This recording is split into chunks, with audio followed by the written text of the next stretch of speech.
let's talk about project management education. Most of us in this room are probably PMPs, or are at least thinking about becoming a PMP. And if you know Frank, you know the value of the CAPM. So the question that was asked online was, what are your thoughts about the future of some of the new certifications that PMI is rolling out, specifically the Agile certification was written about in the question, and other project management certifications that PMI offers. And since they specifically mentioned Agile, why don't we start with George? Sure. I see certifications, this is my personal opinion, as a start of a learning journey and sort of a validation that we're at least starting to consider certain things. That the PMI has an ACP is a great validation that these are methods, these are capabilities that are deemed that are important as we get into a time where things are more complex and we're dealing with lots of regulatory and other types of change and uncertainty, more and more uncertainty every day from a business perspective. I like certifications because they start building, they're about building a base of knowledge and a way for people to understand this person has at least a basic understanding of things. I think that's going to continue. I think there will be more of them. But I think that the nature of certifications might change in that, like take the PMP, it's been fairly formulaic and fairly specific. I think I would love to see certifications move to certify people in the understanding that things change a lot, as opposed to following process. Just finally with one quote about that, we talk about maturity in software projects and other projects, and when we talk about maturity with people, it's about growing up and having less need to have instructions or someone tell you what to do. Yet how we deal with maturity in other ways is more about how do we follow rules. Marc looked like he wanted to Sure, follow on that comment. I'll chime in a little bit. I think certifications have a place.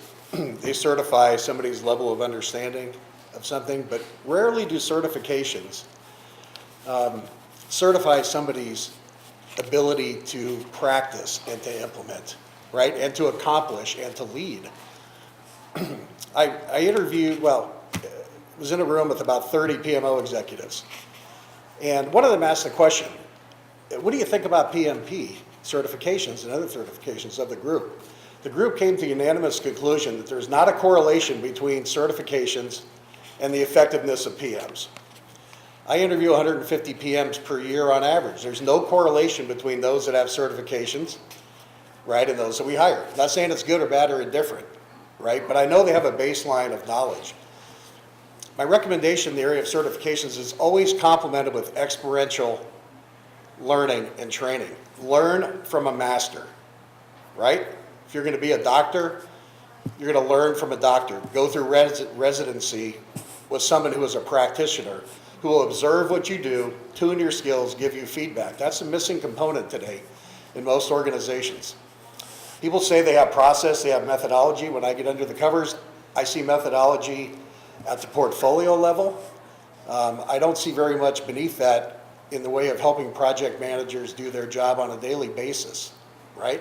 So get connected. My recommendation is get connected in addition with certifications for people who can mentor, can pull you along, find an expert, say I want to be like that expert, get some experiential training.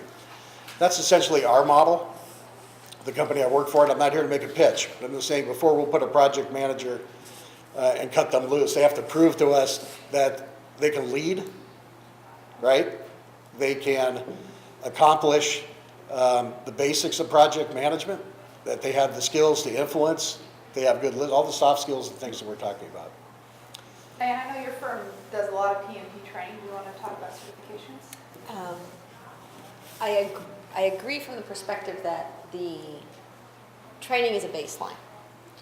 How many people in here, let's get the blood flowing, how many people have ever done either a Myers-Briggs or a DISC profile? All right, we all have. Do we believe that that information is helpful in understanding individuals? You know? No, I see some yeses, some no's. I mean, how many yeses? How many people? Okay. All right, most of you. There is, when you talk about getting the certification and then actually applying it, there are innate capabilities that each individual has. And the person needs to be open. If you're a project manager, you have to be open to change. You have to be very introspective and say, you know, what did we do wrong on this last project to improve the next one? You have to be very focused on, not very focused, very in tune to process improvement, general process improvement capabilities. So I look for the project manager that's not saying, well, I did my risk register, and I did this, and I did that, you know, and they didn't execute on it. I'm like, that's not the person I want. You know, you want the person that's going to be look at themselves and at the team, and, you know, again, it goes back to the soft skills. How are they moving that organization forward? And that's really, you know, when we talk about certifications, PMP is a baseline. And then I'm hoping in the future that we will have more certifications, maybe more practical certifications with regard to soft skills. You know, how do you deal with this situation? How do you deal with this issue? Because that's the only way we're going to be able to improve. You have to be open to change and deal with different situations as a very well-qualified project manager, in my mind. So one of the things that's going on right now in the world is PMI has a global accreditation center. They're accrediting graduate degrees in project management, and there's a rise of those. So there's other training opportunities out there besides the certification.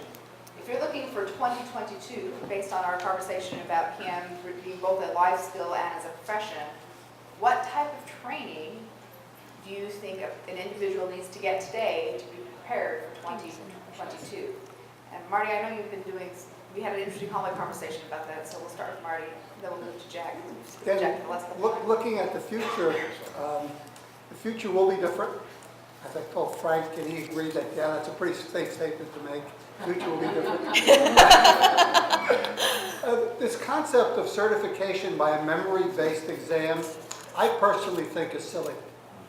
You don't get better by memorizing a bunch of stuff, equations, and the ability to regurgitate it during a very intensive exam.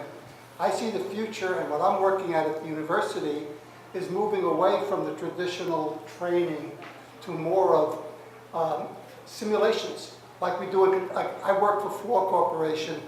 We created a major simulation out of using SimCity as a baseline for evaluating the ability of young engineers, construction, civil, in their ability to understand the role of project management.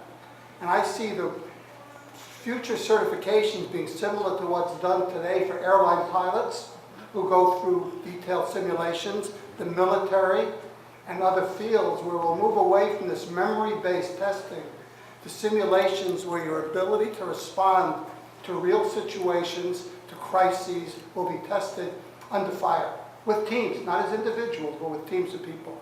I see that as the future for training. I think the old idea of a classroom, instructors standing in the front, students regurgitating knowledge is the past. Interesting. Jeff, what do you think about 2022 and what type of education a project manager needs above and beyond certification? What Marty said sounds like my ROTC summer camp. 1984, when we had that, you fall backwards and people figure me not catch it. Things like that. We had one of the troops got lost in the mountains of Vermont. The captain that was in charge of that little group didn't look good with his peers. So failure is a tough thing. You know, the thing is, failure actually is what makes you better. And young people, I knew when I was that age, I didn't want to fail. All I thought about was, you know, identifying with what I did rather than what I do. And now later in life, I really am interested in whether I'm enjoying what I'm doing.